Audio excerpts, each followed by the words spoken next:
I don't believe what I just saw. This is one of the great moments in the history of baseball. I believe in miracles. Yes! Is this the dagger?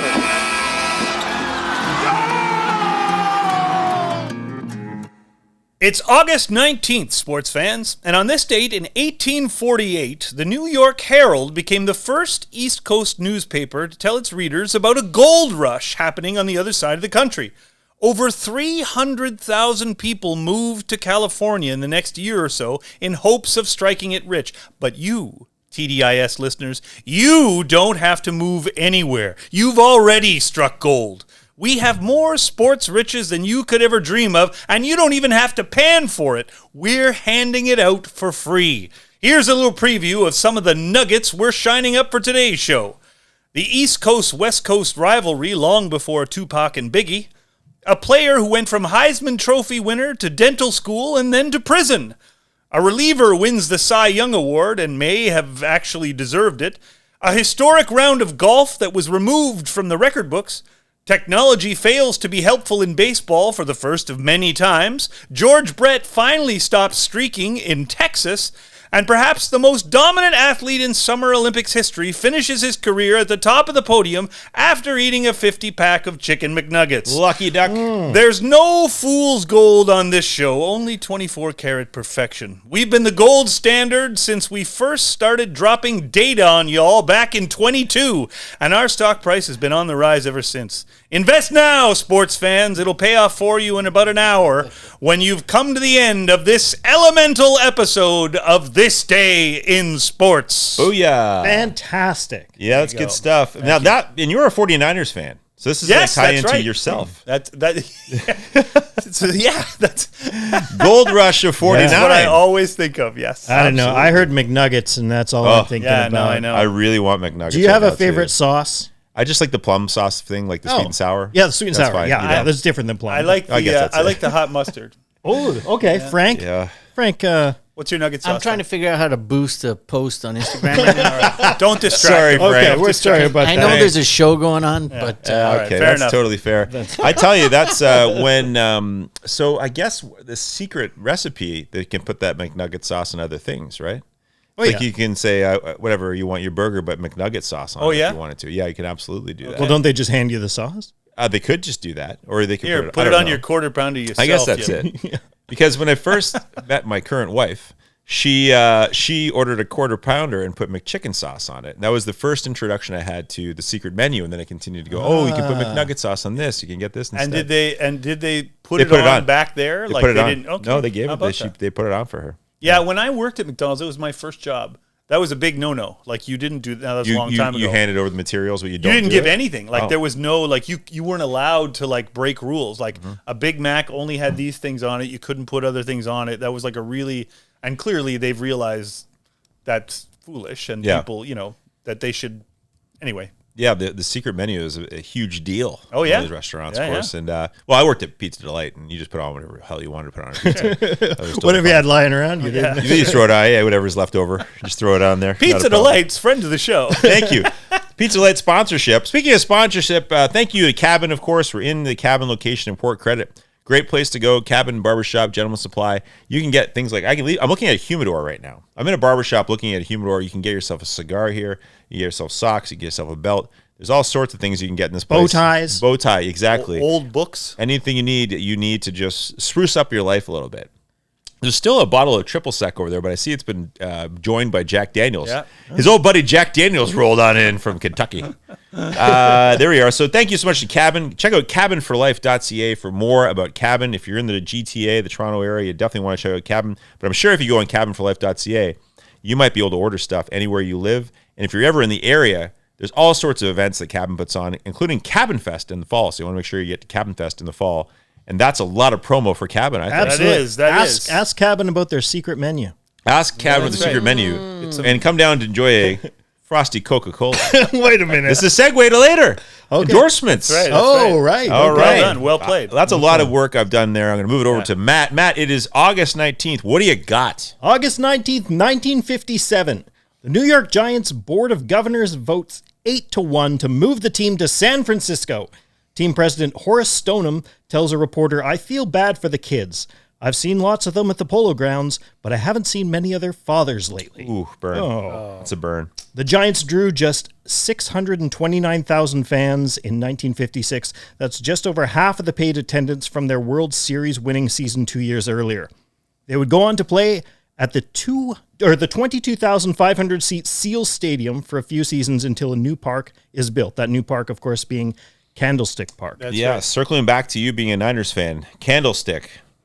Love it. Have like nostalgia for it. Well, when I played there, Sandy, the winds were... no, I don't have any nostalgia for it. I do, with the recent passing of the great Willie Mays, who was, obviously played for the New York Giants and went to San Francisco with the team.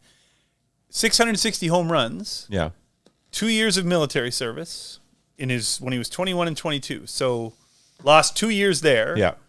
And he played all his home games at Candlestick Park. Where the wind blew in. How many home runs do you think Willie Mays would have hit if he had played? I'm going to go ahead and say he would have broken Babe Ruth's record. I think he even, the 2 years of military service is one thing, but Yeah. like the stories of him crushing balls that died at center field. Well, yeah, but let's just put 660. 660. Put 40 on for the 2 years he missed in the military. At least, Right? right? Yeah. Okay, so you're already at 700. Yep. He's going to get to the 715 Yeah. mark. And If he had played Easily. in Manhattan, like where if he had played there, or if San Francisco had just built the park they're in now, then he might have hit 800. Well, do you think he benefited at all from those couple years or a few years at Seal Stadium? that's an interesting. I don't know the Well, dimensions of that, but I'm assuming I'm it's assuming small. it was He smaller. didn't Yeah. play a lot of that time at Seal Stadium either. That's when he went into his military service. Oh, okay. Because I do know, I think in that That's era. actually no. That's actually wrong. No, that's wrong. after. He was Yeah. after. Okay, That's because that's where Cepeda and Willie McCovey would win back-to-back rookie of the year awards. Yeah. I think Yeah. was when they were at Seal Stadium. Yeah. So maybe it was a good park. I mean, Well- those are incredible players. Too. Well, okay, but McCovey's a lefty and yes. Mays is a righty. Cepeda, righty, lefty. Frank Cepeda, but certainly McCovey. Then I'm assuming right field was probably pretty short. I'm just thinking about that. I'm just Right. thinking, Yeah, throwing it got out there. Just throwing like guesses out there. In 1958 at Seal Stadium, Willie Mays hit 29 home runs, and in 59 he hit 34. Okay, So it certainly doesn't sound like not a he bandbox. benefited. No, it doesn't No. sound like he benefited from it. I mean, he batted 347 and 313, but he didn't have outrageous home run numbers those years. No, Okay, well, then maybe it didn't. I don't know. maybe not.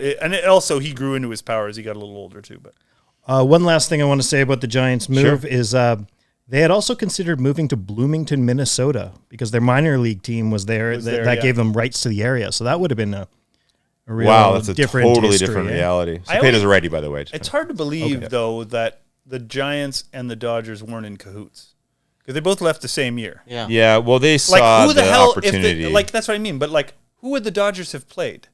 Like you know what I mean? Like the Right. Dodgers would have been the only team. Yeah. St. Louis Yeah. would have been the closest team to the Dodgers. Yes. So you wouldn't have had that rivalry, like in-state thing. You wouldn't have had like. I find it hard to believe that those two teams weren't kind of aware that the other one was considering going to California. wasn't there too. something about like the Dodgers couldn't go unless another team went? or Maybe. Well, something there like was that? there was also a big like what they look back on now and say how the American League blew it because the American League had opportunity first Yeah. and they passed on it. Yeah. LA really wanted teams to go out there and they passed on it.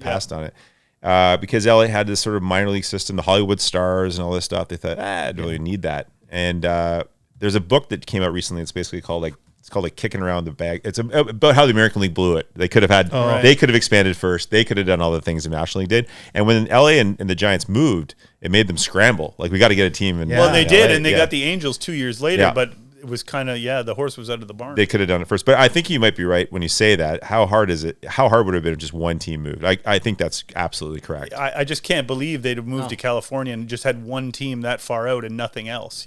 To the point that's made here, though, I think that when Stoneham moves the team, no one's coming. They need to get out of New York. And people kind of go, that sucks, but that happened. But the Dodgers have, Brooklyn's never forgiven the Dodgers. No, and Brooklyn's never recovered. No. Like people say that it just crushed that city. Like It was like that. had no reason to happen, Yeah. whereas the Giants seem to have had a reason. It says here the owner of the Dodgers, Walter O'Malley, Yeah. convinced the Giants owner, Horace Stoneham, to consider moving his team. I'm He was going to move to Minnesota, and he said, let's keep Okay. the rivalry going and bring it to There it Canada. is. West, There you Does go. it say there, Frank? Did they like the Dodgers couldn't move? Does it say if they couldn't move It unless doesn't two say moves? that. It just Okay. said that he Maybe I'm- convinced them. Like, Maybe I'm thinking of that. Or Wow. making pretty that up. crazy, man. I think there's a short documentary to be made about Oh, this. yeah. Oh my goodness! Hey, let's Right make a full length. Right one. after we're finished right here. Okay. Mike, you want to take one? August 19th, 1980. KC's George Brett was hitless in 3 at-bats, ending his consecutive game hitting streak at 30. During the streak, Brett had batted .467 with 6 home runs and 42 RBIs. And on the same day, August 19th, in 1987, Milwaukee's Paul Molitor extended his hitting streak to 34 games with 4 hits, including a home run against Cleveland. The longest hit streaks of the last 50 years are Molitor, who got to 39 in 1987. Pete Rose got 44 in 78. Jimmy Rollins had 38 in 05-06. Luis Castillo, 35 in 02. Chase Utley had 35 in 06. Dan Ugla had 33 in 2005. And Hal Morris had 32 in 96-97. Do you think there's anybody playing the game right now that you could see having a 35-game hit streak?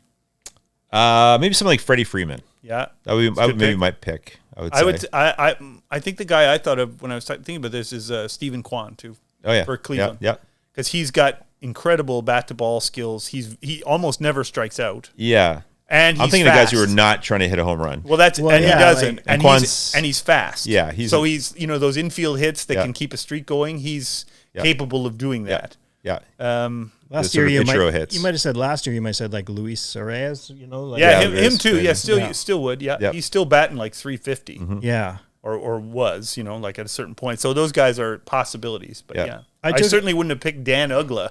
No, I wouldn't pick Dan No, for Ugly that. either. Yeah. But Dan Ugly had about 3 great He years. did. He really did. He sure did. I took a quick scan of all these guys. I think Brett's the only one who won the batting title. All these streaks. really, eh? Yeah, Wow. Molitor was the runner-up, Right. but I don't think any of the others won Wow. the Yeah. batting How title. about that? 3 second basemen in here. Ugly, Castillo, Yeah. Utley. Yeah, that's interesting.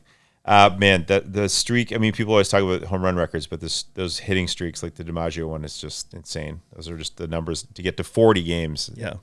Yeah, and you do have to have luck on your side. And Tons, Yeah. bounces. Yeah. August 19th, 1974, Dodgers reliever Mike Marshall threw 6 scoreless innings in relief at Wrigley Field, allowing LA to come back from an early 7-2 deficit and win the game 8-7. Marshall finished that season with 15 wins, 21 saves, 9 holds, and a 2.42 ERA over 208.1 innings, all in relief. He appeared in 106 games. Yeah, and he became the first relief pitcher ever to win the Cy Young Award, but probably torched his arm completely because he barely really had any more of that in the tank the rest of his career, except for in 1979, he had 32 saves for the Twins and a career-high 84 games finished. Like, he had this final, and then there was a couple more years he faded out.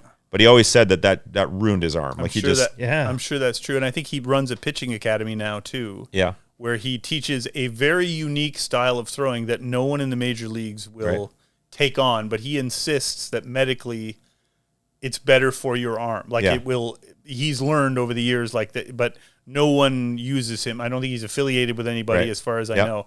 I looked this up. There are 8 relievers who have won the Cy Young. Yeah. Marshall is probably the most deserving, although there was a couple guys who could be mad they didn't win that year over him. But some of the other relievers who won Cy Youngs, it's bad. Like so Eckersley and Gagne. Eckersley won Cy Young and MVP. Yes. Wow. That's Whoa. Yeah. he pitched 80 innings the whole season. You can't. He's the MVP. Yeah. It's absurd. You look at some of the years, and ironically, Eckersley had better years in 89 and 90 than he did in 92 statistically. And for context, Marshall here, he finished 3rd in MVP voting. Yeah. Throwing over 200 innings. Now that is back in the day when starters threw 275 innings. So, but still, it's an incredible appearing in 106 games with that ERA. He was clearly hugely valuable to the Dodgers. But some of these other ones, like Steve Bedrosian, won the 87 National League Cy Young Award, and he had 40 saves, 89 innings pitched. You're like, sure, that's a good season, but Nolan Ryan led the Who never won a Cy Young. Never won a Cy Young. He led the league in strikeouts and ERA. Yeah. And didn't win the Cy Young to Steve Bedrosian, who's only throwing the ninth inning. Bruce Sutter won it once. Yes. There was like Nolan Ryan got screwed by relievers winning it a couple of times, actually. Same as the Sutter year? Yeah, same as the Sutter year. He probably should have won. J.R. Richard could have won that year. Eric Gagne, I think there wasn't a ton of great starting pitchers that year. Mark Pryor probably had a beef that year that he didn't win. But Eckersley, for him winning the MVP, like look at the 92 seasons of Kirby Puckett, Mark McGuire, Frank Thomas, and Roberto Alomar, and then like tell me that a guy who threw 80 innings should win the MVP. Like Kirby Puckett, Mark McGuire, and Roberto Alomar never won an MVP. Think how their career would be different if they had, and they all should have had it over Eckersley that year. Furthering your Steve Bedrosian, Bedrock. I'll raise you your Bedrock. Your Bedrock Yeah. in that year, which I believe was 87. Yeah, 87. Yeah. It's interesting, Cy Young wise. Bedrock wins. Sutcliffe is second. Rick Sutcliffe, 18 wins, doesn't win it. Yeah. Rick Ruschel. Rick Reichel should have won. Oral Hershiser threw 10 complete games. The next year, Hershiser was 88 was his big year. Hershiser got fleeced a couple of times by this Dwight too. Gooden, 15-7. Yeah. But yeah, and then Nolan Ryan was tied with Dwight Gooden for fifth in voting. Yeah. And then in 1989 with San Diego, Mark Davis also won the Cy Young. That was a weird one. That's one that people don't remember. And Oral Hershiser got fleeced that year too. He had a 2.31 ERA and over 256 innings. Maddox should have won. Mike Scott, any of those three guys really should have won. Mark Davis pitched 92 innings, but he had like his whip was over 1. It wasn't like he was unbelievable. He just had 44 saves. Yeah. And I know we don't. One of the good things about baseball voting it now is I don't think a reliever will ever win the Cy Young again. I think people have realized. Well, Rivera didn't win it, right? So, yeah, right. Yeah. And neither did Hoffman or Billy Wagner. Like I think we've kind of realized that most relievers are failed starters, and that they all are. Yeah. I mean, you only get converted to a reliever if you can't start. But I would offer that in the 80s, late 80s in particular, baseball became enamored with the save. Yeah, clearly. The Rolaids relief board and all that stuff became something important. Way too much, though. It was not important at all before, no. maybe mid-70s, even. No one cared. They had to, dig up these numbers. Like, you even said holds. They didn't really count holds or talk about holds. As a kid, I never talked about holds. It wasn't like, Mike Marshall, see all the holds? Yeah, but Never. Rolaids Never. Never, right? No. It's fantasy that's driving it, right? Like fantasy sports, right? Of course it is. Whip. Another one I forgot a really stupid one too, is in 1984, Willie Hernandez for the Tigers won Cy Young and MVP as well. And again, he had 32 saves. He threw 140 innings, but another year where Dave Steve got robbed. Yeah. Dave Steve had the most WAR of that any one was pitcher. the worst of a Steve not winning. I think it's or Pete Vukovich the year before. That's sure. really bad the too. Vukovich is bad too.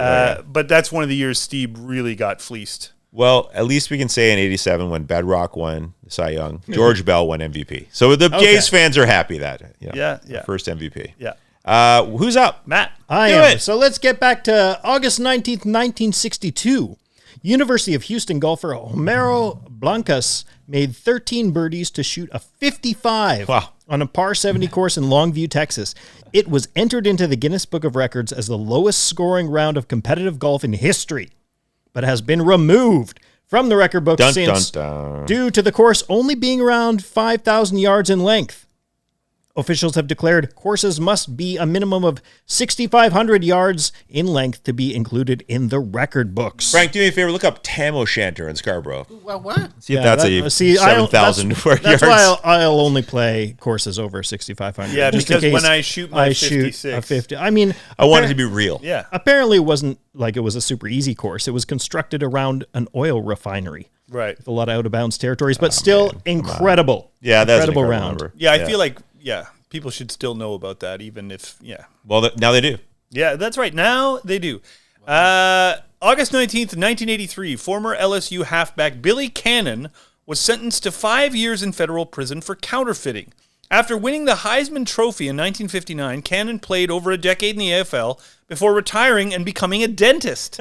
He then fell upon hard financial times from bad investments and gambling debts and was found to have printed $6 million in fake $100 bills and stored them in ice chests buried in a backyard. He served half of the sentence at Texarkana Federal Penitentiary and then was released for good behavior. And after his release from prison, he eventually became the resident dentist at Louisiana State Penitentiary. That's quite a journey.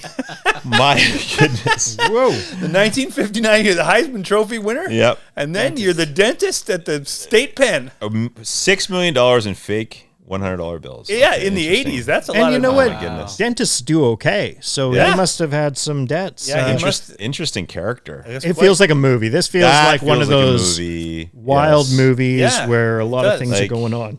He was the only, until Joe, I think, Yeah, one of the movies where a lot of wild things are going on. one of those. We learned that from our Air Bud experience. Yeah, that's right. I think he was also, until Joe Burrow, the only LSU player to win the Heisman. Oh, Okay. Yeah. So, so for a long time, he was legendary in them parts, Yeah. but sometimes for And the then long- until OJ, he was the worst thing that someone did after winning a Heisman. until then. Until yes, that that's time. right. August, allegedly. Thank you. Oh, okay. Art Schlichter never won the Heisman. Thank you. Thank you for that. August 19th, 1992, second baseman Brett Boone made his MLB debut with the Seattle Mariners, going 1-for-4 with an RBI. The game made the Boones the first three-generation family in MLB history. Brett's grandfather, Ray, was a two-time All-Star infielder who played for the Cleveland team between 1948 and 1960. And his father, Bob, was a catcher who won 7 Gold Gloves and made 4 All-Star teams in his 18-year MLB career. Brett's younger brother, Aaron, soon joined in the majors. Since then, 2 other three-generation families have been recorded. The Hairstons, Sam, Jerry, and Jerry Jr., and the Bells, Gus, Buddy, and David.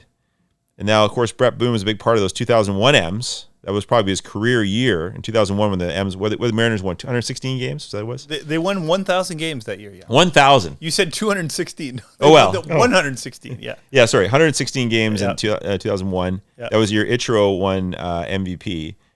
Boone was third in MVP that year after Ichiro and Giambi. Boone at second base, 141 RBIs, and if you looked it up, he batted .444 versus lefties that year, with a .497 on base percentage versus lefties. That team was monstrous. That team was. It's incredible to think too that team, that 2001 Mariners team, had in the last 2 years gotten rid of Alex Rodriguez, Ken Griffey Jr., and Randy Johnson, and then won 116 games. Won 116 with none games. of those 3 No. inner circle Hall of Fame players. Their pitching Well, staff was not Jamie Rodriguez, Moyer and Freddie Garcia. Yeah, John Halama. Yep. Not a superstar team. You know, and you had Ichiro's, that was his rookie year, and he was incredible. Yep. And he lit the league on fire. But it's pretty amazing that you got rid of three of the 25 best players who ever played, and then had this historic that number. season. Well, Yeah. you still had Edgar Martinez, and of course that's the John Olerud effect. John Olerud effect, Mike Cameron. Yeah, Mike Cameron was there. What is the Olerud effect? Just that they win a lot of games. and sex appeal. Thank you. You know? And a hard helmet. You know, we may get some electronic letters. Is there also another multi-generation, the Colemans, who were pitchers? Okay. I Three didn't know that. generations? No, I wouldn't. No, I don't know. I don't think so. Okay. But if we do get an electronic mail from the Colemans, we will definitely have them on the show to rebuke. And we'll fax them. We'll fax Fair them enough. off. Yeah. But that is incredible. And Bob Boone, he caught a lot of games, and his knees sure told the story. That's for sure. Yep. Holy cow. On our father-son draft, remember the Boones brought up some controversy.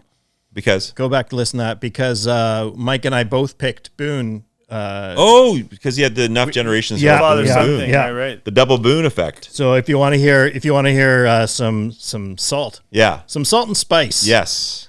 All That's right. the dipping sauce you want with your nuggets. Nuggets, Salt and yeah. spice. All right, let's jump ahead to August 19th, 1961. Reds manager Fred Hutchinson tried technology to relay his signals from the bench to his third base coach, giving him a shortwave receiver. Hutchinson gave up the attempt in the first inning, however, when his instructions were heard over the press box PA system and by fans in the seats. Yeah. Or seated in the area of this. So it didn't go well. The Dodgers, I guess, had unveiled a walkie-talkie system earlier in the season. The Reds wanted to get in on the technology train, and Hutchinson apparently had a microphone in the That's dugout. fantastic. And a wire was run underground to the third base coach. Oh my God. And it may have been August 18th, may have been August 19th, but, it happened. He had a microphone in the dugout, and people were hearing him relay these That's messages. so fantastic. I wish I was at that game. Bunt. But goddamn it! But goddamn, are you hearing me? Sacrifice. And he must have been so excited about it too. You know, when you Sure. get a new thing yeah. and you're like, "This is we're gonna be cutting edge." You got to ask yourself, in the NFL, you've got your head coach with his headset and the thing, Yeah. and he's got the coaches up above, and they're telling plays. Why helmet. don't they allow that in baseball? In baseball, Yeah, it's good. Why haven't they? Well, the technology between the embraced catcher it? and pitcher is Yeah, already they have embraced. that So, now. It is. So what? They're communicating. yeah, they do a little tap thing, like, you know, like a They little, call the pitches. Yeah, call the pitches. And they call pitch outs and all kinds of stuff on that now too. Yeah. related to that, in the NHL, they had a rule come in early in the 1900s about the coaches could no longer use megaphones to yell instructions to their players. that's amazing. Oh, wow. Yeah, so they were taking away technology. No more megaphones. Wow. That was analog tech. That's Yeah. right. August 19th, 2016, Jamaica's Usain Bolt won his third consecutive Olympic gold medal in the men's 100-meter event at the Rio de Janeiro Games. He also won his third gold that year in the men's 4x100 event, turning a close race with the U.S. and Japan into a blowout during his fourth and final leg. If you can find the video on that, it is kind of amazing. Bolt remains the world record holder in both the 100-meter, 200-meter, and as part of the 4x100-meter event, and is the only man to win 3 consecutive gold medals in the 100 meters and 200-meter events in the Olympics ever. Yeah. Still kind of the fastest man of all time. Like, no one's really broached that. No. Usually, guys get faster and faster and faster. Nobody's really done that Nope. since. And like I said in the joke in the opening, he was probably eating a 50-pack of McNuggets. Like, he was famously, that's all he ate. He was worried he my would goodness. upset his stomach. If you didn't eat McNuggets, is So McNuggets the only thing you'd eat? Well, it was the only thing he knew wouldn't upset his stomach Okay. before he raced, so he'd eat like a huge thing of McNuggets and then like blow everybody away. Like, that footage of him doing the 4x100, it's a close race right up to when they all give the baton for the last. Yeah, and then it he out. just, like everybody else is in slow motion, he boat races all of them. It's pretty amazing. That's why I only drink rum and Coke in the show. Everything else upsets me. Settles your You know, he could probably just burn off a 20-pack of McNuggets in one race. Oh my Yes. god! You know, Yeah, just yeah, like yeah, man. August 19th, 1984, at the Canadian National Tennis Center in Toronto, John McEnroe defeated Vitas Gerulaitis 6-0, 6-3 in the finals to win the Canadian Open. It was McEnroe's first win at the tournament in 8 appearances there. Now, I don't know if you know much about Vitas Gerulaitis. Born in Brooklyn, died at age 40. And the way he died was carbon monoxide poisoning because the gases from a heated pool in a guest house he was staying at in a backyard. Basically, there's a propane tank misinstalled, Oh and my it gosh. leaked carbon monoxide into his the pool house and killed him. Oh my gosh. A lot of court cases did not know afterwards that. going after the guys who installed the whole thing. Yeah. What a great Wow, handle, that's Age 40. what a way to go. Wow. Yep. Gosh. Sorry to be sad, Yeah, that's Yeah. but it's an amazing thing. I didn't know much I about didn't either know back that into. either. No. Bad. Wow. Well, shall we quick hit? Yes. Yeah. Let's shake it off, Matt. Let's shake it off. Shake it Let's off. get Yeah. some quick hits for this is August 19th. So quick hit 2018 at WWE SummerSlam at the Barclays Center in Brooklyn. MMA legend Ronda Rousey dominated Alexa Bliss to win her first and only Raw Women's title. Roman Reigns also defeated Brock Lesnar to win the Universal Championship. Quick hit. Quick hits. August 19th, 1909. In the first ever race was held at the Indianapolis Motor Speedway. 12,000 spectators watched Austrian engineer Louis Schwitzer win the 5-mile race with an average speed of 57.4 miles per hour. However, the track's crushed rock and tar surface broke up in a number of places, causing the deaths of 2 drivers, 2 mechanics, and 2 spectators. Lord, that was different oh my times. gosh. So, you take a bit of a gamble when you go to see the auto racing. That was the first ever race that had just been built, the Indianapolis Motor Speedway. Quick hit. Quick, deadly hit. Whoa, August 19th, 2014, longtime NBA referee Dick Bavetta announced his retirement after a 39-year career. Bavetta never missed a game in his career. He reffed 2,635 consecutive games in the regular season and 270 more in the playoffs. Whoa. Quick hit. Never missed a call. Well, Okay. Never Maybe took a payoff. Okay. Never made a missed a call, but never took a payoff. Allegedly. Quick hit! 1986. The Jets and Canadians swapped goalies today, with Steve Penny heading to Winnipeg and Brian Hayward going to Montreal. The Habs got the better end of the deal as Hayward played 141 games for them over the next 4 seasons, winning 71 with a 2.96 goals against average. Penny won just 3 games for Winnipeg over 2 seasons.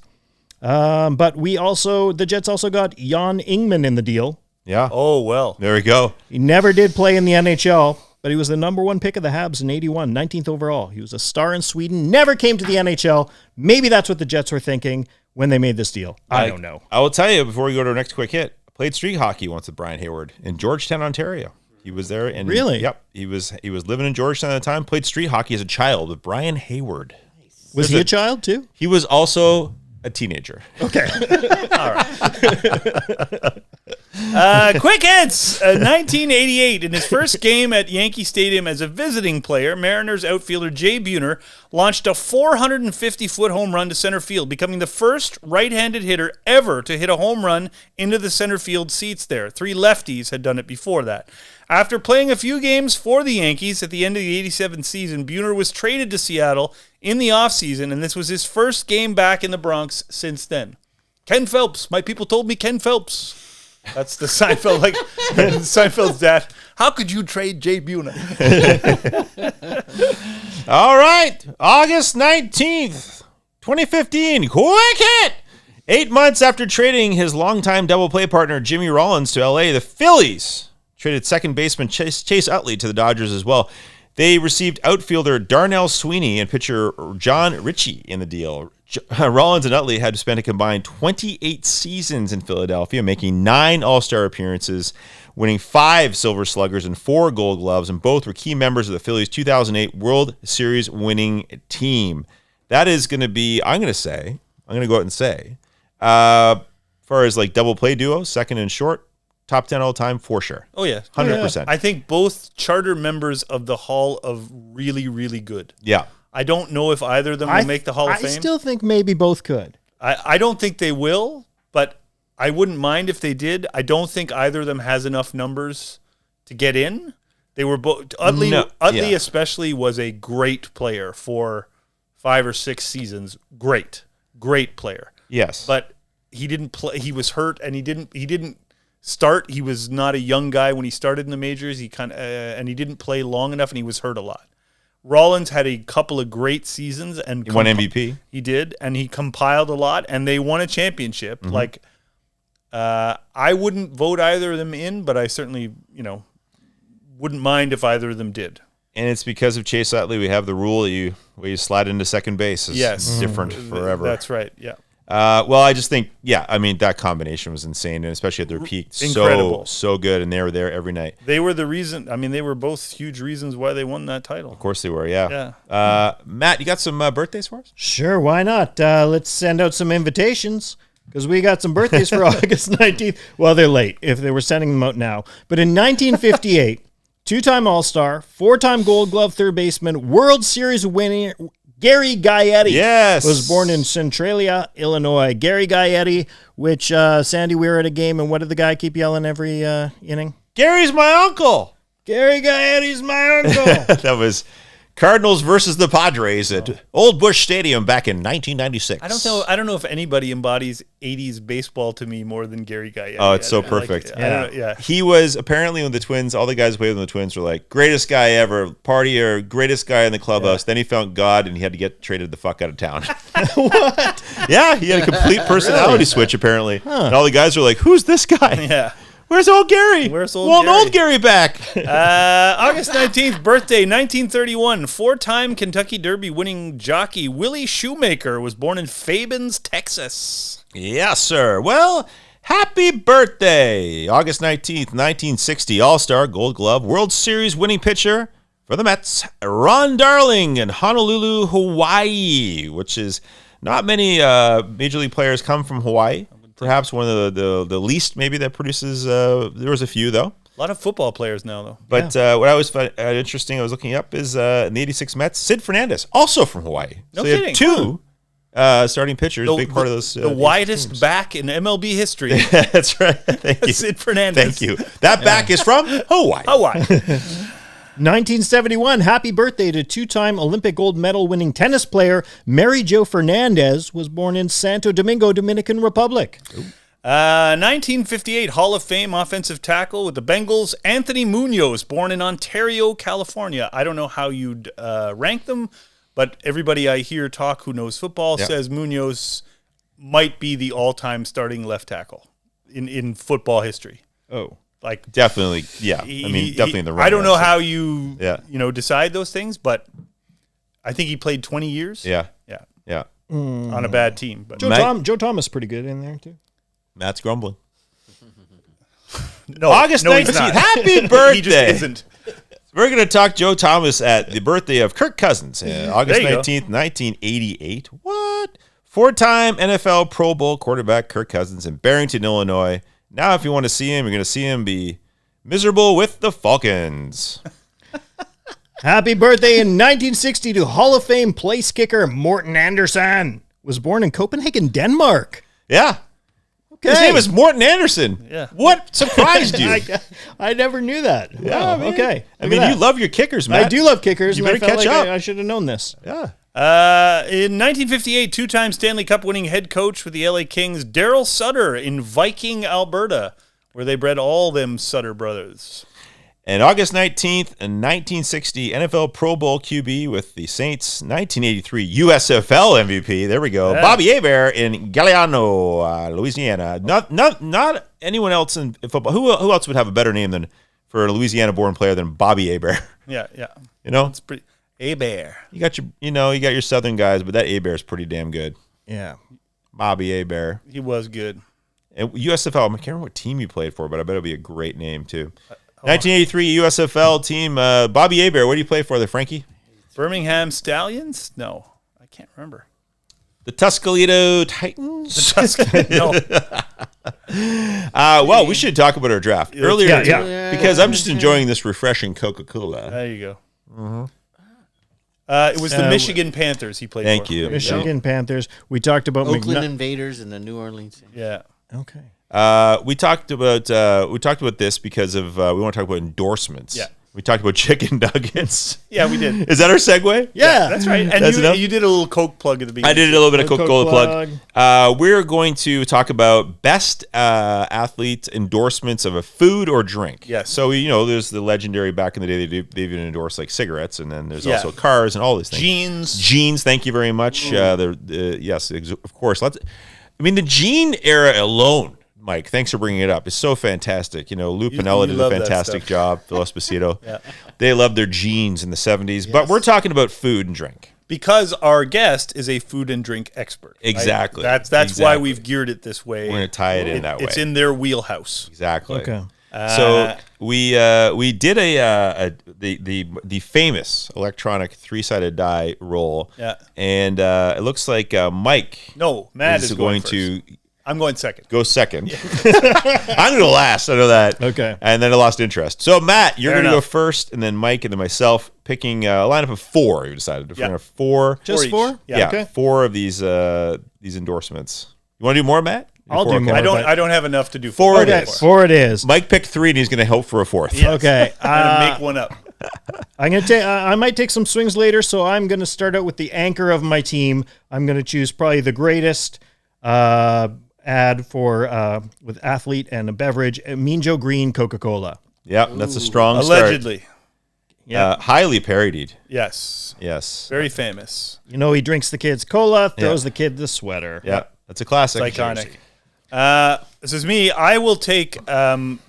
I'm gonna take all those famous athletes that were like Yogi Berra, and they had all those guys with Bob Uecker. The Miller Lite tastes great, less filling commercials. Yeah. You get them all. You get them all. Well, I was gonna take a couple of them, but then I'm like, we gonna fight over who gets which one. I don't know how to divvy that up. I don't need them all. I If you think wanna take- you take them all. I don't really care. Yeah, I think I know it's kind of a lot of them, but I'm just gonna take that campaign as part of a.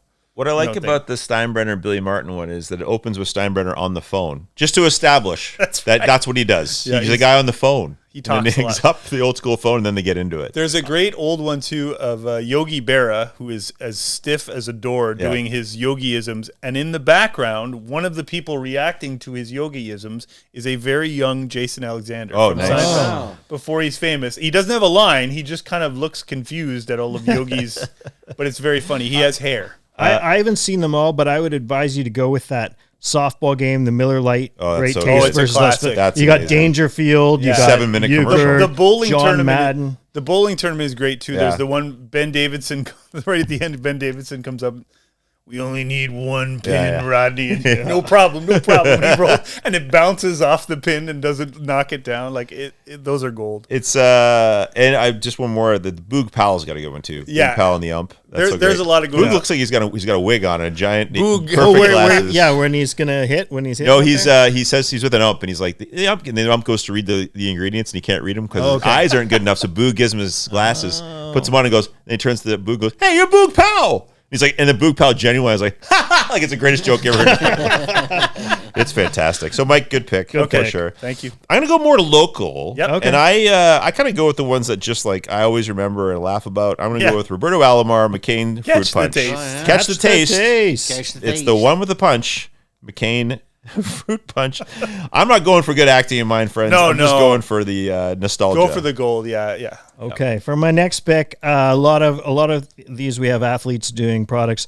I think this is probably the only time an athlete does a product that is the athlete. This is Reggie Jackson for Reggie the candy Burger. bar. Yeah, right. Yep. Was there commercials for that? There was a Oh, cool. commercial. Probably oh, not yeah. in Canada as much. Right, because right, we yeah. didn't have You it. can watch I remember it. the bar. Yeah. Yeah, Oh, no, it's awesome. sitting in a chair and he opens one up and Fantastic. so some highlights. It's great, but it's called Reggie. Yeah. It's fantastic. I think if you look, I don't think. Well, I was going to say I don't think we're going to pick the one I'm going to talk about, but maybe I'll hold off on commenting on it with the chocolate bars. Is just it in a case. little teaser, folks. Teaser. teaser. Yeah. Okay, so my next one then will be for the aforementioned McDonald's.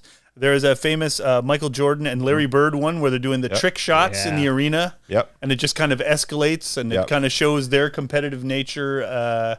That was a fun one. I remember that very well. So I'll take Michael and Larry shooting to win, I don't know, McNuggets or whatever. Okay, I talked about Mean Joe Green, the Coke commercial that had many parodies. You did. And so I'm going to pick a commercial that I knew the parody before I knew the commercial, and that is the Weetabix Daryl Sittler Norm Ullman commercial, where basically the commercial is Sittler and saying, "I use a Norm Ullman hockey stick," and then Ullman says, "I use a Daryl Sittler hockey stick," and they're like, "We both agree Weetabix is great," and I didn't know what the parody. Like I saw the parody first on SCTV. Where it's John Candy playing Sittler and Flaherty's playing Guy Lafleur, and then by the end they're beating the shit out of each other. Yes. And I never knew what was a parody of. Right. But that is what is a parody of. And I can tell you a quick side note. So we do this sketch at Second City all the time in like Touring Company. That's a big favorite sketch. And I think in the original, like Martin Short plays like the director who keeps coming in going, guys, stop fighting. But one night Daryl Sittler comes down and we go, will you do the scene as Daryl Sittler in the John Candy role? And he's like, I remember seeing this John Candy, but he agrees to do it. And he writes his lines on the thumb of his glove and he's crazy nervous. Have you ever told this story before? No. He's crazy nervous. He's sweating. He's so nervous because we're going to do the sketch. And, or maybe like a sketch or two before, I'm not in the sketch. I see Daryl back in the green room and he's got his gloves on and he's looking and he's trying to remember all the lines, all the things. And I walked in and I was trying to make him feel better. And I was like, Daryl, the crowd's going to love you no matter what you do. And he's like, I know. I just got to know my lines. I said, Daryl, one night you scored 10 points in one game. 6 goals, 4 assists, one game. This is easy compared to that. And he goes, Sandy, I just need to be alone right now. And he does this thing. Because I got to nail it. I got to get this. Like he's put so much pressure on himself. And of course, as soon as he walks out, the crowd goes bananas, right? And people who knew the scene, especially the Candy doing the part, killing themselves laughing, you know what I mean? And as soon as he came off stage, he just kind of threw the glove on the ground. He's like, yeah, like it was like the greatest moment. I think he's cheered more for himself over the 10-point night. He was so excited that he actually nailed playing himself And We're gonna get Daryl on the show. we're gonna get Daryl on the show to talk about that. But I've never Corroborate seen that so nervous. But I remember I picked up the glove after the show, and all the lines were like bullet pointed down the thumb of the gloves, which was so great. Did you keep that glove? Backstage? Yeah, forever. Yeah. Wow, that's Yeah. amazing. That's why I chose the Weeded Picks. That's I'm not quite sure Daryl what Sittler, your pick Norm was, but, Ullman. Stick with us, folks. Sorry, what's the draft again? It's about Daryl Sittler's greatest moments. Okay, I got a quick pick here. This is I'm picking Bucky Dent's Arby's commercial. Oh my god! Wow. I don't know if you've seen this. You can look it up. He's with these kids at Arby's. You'll watch it, I'm sure, but it's mostly for the ending where a kid comes in dressed as an alien and is like, UFOs love Arby's, and Bucky Dent just kind of turns back to the camera and is like, shrugs, like, what are you gonna do, kind of thing. Kids love our It is okay, a wild we gotta commercial. find that one. I found it. Okay. Frank's got it. Frank's got it. He's gonna Okay. upload it. Yeah. Okay. It's gonna be Gonna be gold. there. Yep. Okay, I'm okay. Then because you picked an odd one, I'm gonna pick one that was hard to find too, but I found it. It's for Honeycomb cereal, and it stars Andre the Giant and a bunch of children. Oh, perfect. And Andre is clearly drunk. Oh no! Like in the commercial, like he's like making faces and jumping, like scaring kids in a treehouse. Yeah. It's fantastic, and there's no way he got through that day of shooting without drinking a lot of beer. Yeah. It's fantastic, and I think for some reason it's only like 22 seconds long. Like they couldn't get a full 30 of footage out of it, but it's glorious. So Andre and the Honeycomb cereal is my next one. And the volume of beers he would have to drink. Well, people have said he could drink 100 beers in Yeah. a day. Like Ric Yeah. Flair told stories about like he was so big.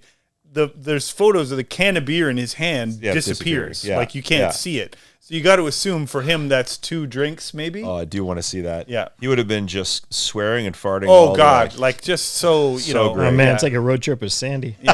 Hey-oh. All right. Back to me, is it? He was pretty animated in it. Yeah, would like that's say- what I mean. Like he's Yeah. yeah. Okay, well, I've kind of gone with this local theme and the things I laughed about, and Yeah. I want to go back to. Yeah. This is going to be for the Cheetah energy drink, the Ben Johnson. Oh yeah. Did you cheetah, my son? Absolutely, I cheetah all the time. Frank D'Angelo, you are a genius. Yeah, he's made several movies. He sure has, and if you've seen The Sicilian Vampire, unbelievably bad, but so watchable because it is so Friend of the bad. show, Frank Friend of the D'Angelo. show. Frank D'Angelo made this Cheetah energy drink commercial, which would certainly not fly in 2024. Are we at now? Yeah. Yeah, and did you? Oh God, Cheetah energy drink, Ben Johnson. Okay. Good. Now it's Matt again. The last My one. final pick. Yes, sir. Pressure's on. Oh geez, there's so many great You've ones. already got the Bucky Dan Arby's commercial. Keep All that right. in mind. I'm gonna go Steve Garvey and Tommy Lasorda for Swanson Hungry Man dinners and entrees. They're sitting. It's a commercial. They're I wanna see it. They're sitting in the dugout. Eating a Swanson. Yeah. Like first Garvey's eating one, and Lasorda wants him to get out there on the field, and he's like, no. He tells him all about. So then Tommy starts eating Airplane one, food tray. and then the ump's like, hey, you guys got to get it on the field. But Swanson's. Lasorda's his reaction shot, like of enjoying it, is just fantastic. And Tommy also did commercials for Weight Watchers. Weight Watchers, Yes, yeah. that's right. So that's Forgot kind of about that. a conflict of interest there, Tommy. yeah, really- no. Because the Swanson Hungry Man's, Now- as I recall, had a fair bit of calories. If you know anything about Tommy Lasorda, you know he's been on a lot of different programs and a lot Yes. of commercials. Yes, he was shilling some stuff. Yeah, That was funny. that's fantastic. Tommy Okay. Lasorda, I was just trying to. It must have been more products than that. He must have had tons of more. I mean, Oh, I'm Oh, sure. I'm sure, yeah. we were talking about him. Imagine all the local LA commercials he did too, right? That we never saw. We were talking about him probably Some before or after law this firm episode or with all the TV appearances he had before, and that guy was everywhere. Shilling everything. One of my favorite Lasorda-isms I just was thinking about was, you remember when he's describing his pitching staff? Do you know this thing? He's basically just like, we got 2 Dominicans, we got an Italian, we got a Mexican, we got a Japanese guy, and we got a Venezuelan in the bullpen, a Mexican. There's guys from America. There's even a guy from St. Louis. Even a guy from that's weird. Like What are the chances? He defines St. Louis, though, different than America. Yeah. Like all these guys, and I even got a guy from St. Louis. Like that's the greatest thing. Who could have ever thought He of was. such a thing? I mean, he had his faults, but he was certainly gold. Like especially for the press. Jesus. Oh yeah, they loved him. LA Perfect guy. loved him, man. Oh God. Yeah. Loved him. Yes, that is very true. Okay, so I'm going to take There's one really funny. There's a very funny commercial. I just think they're really good. It's a Subway commercial featuring all three Watt brothers from the NFL and their mother, and they're fighting over lunch, and she's giving them shit while talking about her sons. It's very funny. They're all three of them are, for athletes especially, funny, I think. And I just, when I was going through trying to find things, that's the one that made me laugh out loud. I hadn't seen it before, so I'm picking that one because it's funny. And Subway is, your the favorite food meal? of the gods, Your food of the gods, that's right. That's right. Fresh. The thing is, like, was it his real mom? Was it the real mom? I think it is, yeah. And she's like, you can tell because she's not an actor. Yeah. Like I think the Donovan McNabb mom in those commercials was Terrell not his Davis, mom. Yeah. all those were not the real mom. I think I may be wrong, but Yeah. she doesn't seem like an actor. She seems like Yeah. a football mom from Wisconsin. Okay, yeah. Giving her sons shit. Yeah. Which is why it's funny. Yeah. It feels like the only mom of that level now is like the Kelsey mom. Like the Kelsey mom is like she's kind of becoming that sort of level of you could put her in a commercial and everyone would go, that's their mom for That's right. Yeah. Okay, am I picking? Last you know one. it. You know what? I've been keeping it kind of Canadian and local, I believe. I'm just checking back. Yep, I've done that. I'm going to continue that theme. A commercial that was huge when I was a kid was the Wayne and Keith Gretzky 7-Up commercial. And what I love about this commercial is it's all the tricks with the stick, with the puck, right? Oh, yeah. And Wayne's in his full Oilers gear, and Keith's wearing a Brantford jersey. And the famous line at the end, right? I taught him everything he knows. Keith says it to all the girls. And then Wayne shakes it. It just so perfectly defines my 80s. Yeah. That's so I'm going the Wayne and Keith 7-Up commercial. Oilers, Brantford. Which is a detail I'd forgotten until I looked it up today, and I was like, "Oh my god!" Just as a reminder, Keith, not the same. I taught him everything he knows. Oh, Keith, you dog. Honorable mention? Do we get an honorable mention? We're done our draft, right? Yes, I believe we are done our draft. We didn't pick Scottie Pippen for Mr. Sub. Mike reminded me of He's dribbling around. He finds a 6-foot upright sub on the court while practicing, and it's one 6-footer he can't handle one-on-one. So he gets 2 cheerleaders to come over and help him with the sub. That sounds it's really weird. It's a local one. Mike, you got any of those ones you thought about? I thought the only one I thought of that was local that used to make me laugh because it was so bad was you remember the Andrea Bargnani Primo Pasta commercials? I had forgotten. Like they were so bad, and he was such a shitty player, and he was for his pick level, and it was such a disappointment. Yeah. And those ads, they were shot like with soft lighting, like he was gonna. It was like a pornography shot or something, and it would just be him kind of eating meatballs and primo pasta. It was bad. Those were bad. Well, recently bad has got to be funny. the Jordan Romano, Mary Brown's. Nice save, Romano. They look like they were shot, not even on an iPhone, like a flip phone from like Sweden. They were shot on a BlackBerry somehow. They need to take production lessons from Joe Flacco for Pizza Hut of Maryland. Oh. They got green screen with pizza in the back. That's a great one. I also thought of Macho Man Savage and Slim Jims. Oh, yeah. But I don't think Slim Jim is technically food. So thank you for saying that. Yeah, that disqualifies it. I just recently saw Slim Jim's counter display, and it was still Macho Man with the Slim Jims. Are you serious? Yeah. Wow. Yeah. So he's still he's long dead. But the people in the legend lives on. Not in that SO. I also saw a very funny one that was Aaron Donald and Todd Hurley when they were both with the Rams, and it was for Pizza Hut. I think it was just a local one, but they were like, "Aaron, what are you guys doing on the weekend?" He's like, "We're gonna get some pizza and order some wings," and you're like, that man does not order pizza and wings on his day off. Like the shape those two men are in, they're not eating pizza and wings. No. I guarantee you. It's like LeBron doing McDonald's commercials. He's not eating McDonald's. Did any athlete endorse beer? Well, there's a lot of them. I was going to bring up the Jim Mora. Well, there's the Miller commercial Lite stuff. Press conference. And we were like, Jim, we're going to be girl with a bunch of girls and talk about the playoffs. Playoffs? Don't talk about playoffs. They had a whole series of those with the coaches. There's also, from the 70s, I found a bunch of these. I'd never heard of this. Schaefer Beer. Willie Mays did. Willie Mays, Jerry West. Yeah. Bobby Hull. There's one with Bobby Hull, and Bobby Hull has kind of long hair. It's really weird. Like, I don't know. Schaefer Beer. Yeah, Schaefer Beer. I've never heard of it. And it's like they have a logo that's a circle. Yeah. And they're like, come into the circle. And the advertisement is, I swear to God, this is the 70s. It's the best beer for when you want to have more than one beer. When you're having more than one. So in other words, when you're getting loaded, Schaefer beer is where you want to be. And there's like Willie Mays. Yeah. So the inner circle is where you get bombed? Yeah, I guess so. But I remember Schaefer was the only reason I know. I don't think I've ever drank Schaefer, but it was a big Brooklyn Dodgers. That was a big sign out in the outfield of Ebbets Field with Schaefer beer, because when Vin Scully would do his intros back when, it was take off your shoes, put up your socks, whatever your socks be, and crack yourself a Schaefer. That kind of thing. It was a big Schaefer thing. But I've never had a Schaefer. No. I don't know anything about the inner circle of Schaefer. No, I'm not in the inner circle. But that's the only association I have is Ebbets Field had a sign for that. Yeah. Those are great, those endorsements, though. You look at those old things where it's not just beer. There's a Marlboro signs. There's like, there was definitely a Marlboro sign in the Astrodome forever. Oh, yeah. Yeah, it's the cigarette commercials that they used to have, too. Next time it'll just be all cigarettes. All right. Cigarette endorsements. Let's do it. You want to get judged? Yeah. Let's get judged. Let's find out which of these lineups is the best of our athletic endorsements of food or drink. You probably know our guest judge today from 5 seasons on the hit show You Gotta Eat Here, or 4 seasons of his follow-up show, Big Food Bucket List.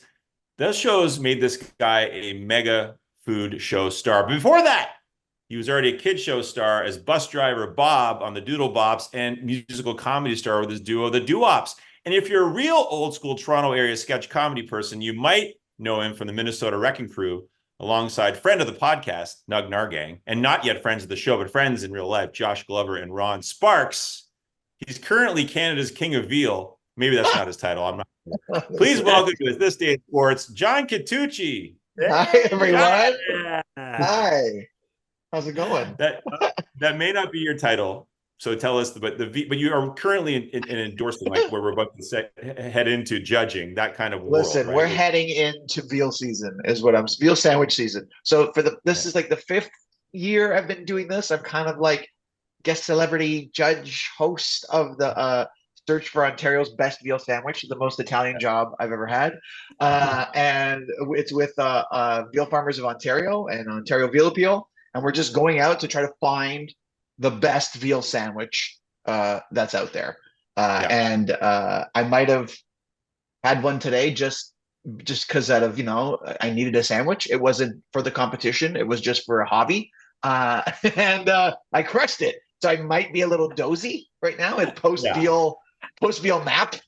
Yeah, fair. Totally fair. It's a big sandwich. I'm not going to lie. Yeah. I feel before you got into the food world, like was it a big when you first started out doing You Gotta Eat Here, and you don't know what that's going to be, you don't know how big that's going to end up being, but you weren't like I wasn't like my friend John is a chef or anything like that. Like how did that come and be? How did that surprise you when you first got into that? 100%. Like I knew the producers because they knew me through the doo-wop stuff, right? So when they were looking for a host for You Gotta Eat Here, they were looking for somebody who just shoot the shit with people, who really didn't know, that wasn't a chef and didn't know what ingredient A and B would bring to the final product. Just a regular person who would taste something and go, oh, wow, this is great because of this and this and this. And it's quite funny when my food knowledge had increased while shooting the show, but that first season you look back and I'm like, oh, this is good. They're like, John, we need you just a little more descriptive word. Just what are you tasting? Oh, salt. I think I see a taste of salt in there. That's probably why the show works so well, though, because I think a lot of people are like that. We're not all chefs and experts. It was good to hear watch somebody else do that too. That's why it was successful. It's good. Yeah, and I know during the when we were talking about the show and workshopping the ideas and stuff like that, I was like, can I just say fuck once? Like, fuck it, this is a great fucking sandwich. Is that allowed? They're like, no, we don't like swearing in Canadian television. And then every American and British chef will just swear, and everybody's like, oh my God, that's so charming. That's great. Yeah. Canadian television, no thank you. We don't want it. Well, you fit absolutely perfectly in that show, because when you watch the show, you're not seeing you play a character at all. It's like that is you. It's me. And again, if I had to audition for it, I would have never gotten it. I would have never gotten that show. It was just me being. You want me to be like a goof? and be silly with people that are actually know what they're doing, I'm there for you. I'm here. Let's do this. Yeah. I think your natural state of being is you're constantly surprised. So it's perfect for a show like that. And when we started What? this, What do you mean? What are you getting at? I don't understand that. What? What? I don't, John, when we started this podcast, Mike knew nothing about sports. He came in Right. just completely cold. Yeah. He's been learning as we go. man, I'm in that. Me and Mike, we're together. I'm a sports fan every 4 years. Like, World Cup? you know what I mean? Like World Cup, and then they've split the Euro and the World Cup. So every 2 years there's a tourney. Right? So maybe every 2 years I'm a fan. Every now. 2 years you're a fan. Every 2 years, and then the Olympic this summer. It's a great summer for sports this year, right? Because you got the Euro, you got the Copa America, you got the Olympics happening as well. So there's gonna be a lot of sports. Wimbledon is now too, right? Mm. I think so. I really liked Wimbledon. I don't know about you guys, but I loved when I was a kid. I was a big Johnny Carson fan. So that 2 weeks of Wimbledon or whatever it was, where he would leave LA and go to Wimbledon and watch it, you'd see him in the stands. You're like, oh my god, it's him. Yeah. He's there. This is great. He was dead serious about his tennis. Like that was no shit. Hey, a lot of times I think he was saying to NBC, like, this all sounds great, but not that 2 weeks. It's just not going to happen. Really, eh? I go to Wimbledon every June, and that's never going to change. And I don't care how much you're paying me and whatever the fuck. I'm not doing it. I just loved it. I loved it. Yeah. Yeah. Wow. Good gig. It's a good gig. Yes, it is. Turns out. Just discovered on this show that Carson had a great gig. You know what? I think he had a pretty good gig. I'm not gonna lie. Yeah. Well, hey, listen, we got to jump into this. This was actually a super fun draft, and we got away a little from the world of like sports and facts and things like that, more about the enjoyment of watching these athletes and people involved in sports endorse food and drink products over the years. And some of them, it's funny when you bring them up, you just pop in your head right away. Yeah.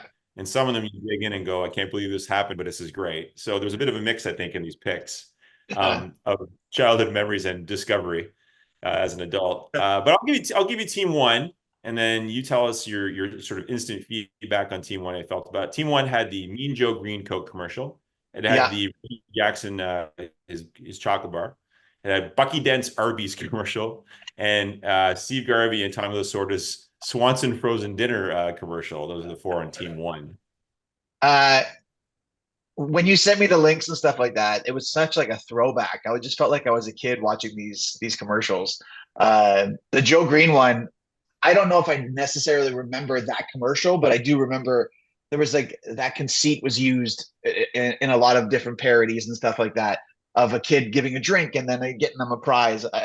I remember watching that old sketch show Bizarre, where it was John Biner, I believe that's his name, right? John Biner. And the sketch was he was giving a drink to this beautiful lady, and she in turn gave him his her bikini top, and then he's got the big eyes and the what.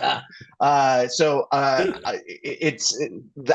think I remember that parody more than I remember the actual commercial. That Bucky Dent Arby's commercial was amazing, only because they had I love a good jingle. And that commercial had a great jingle on it. And it also had like what Arby's stood for. Is that it was just for the commercial? Arby's roast beef, yes, sir. I don't know if they just the acronym was there. They had to figure it out.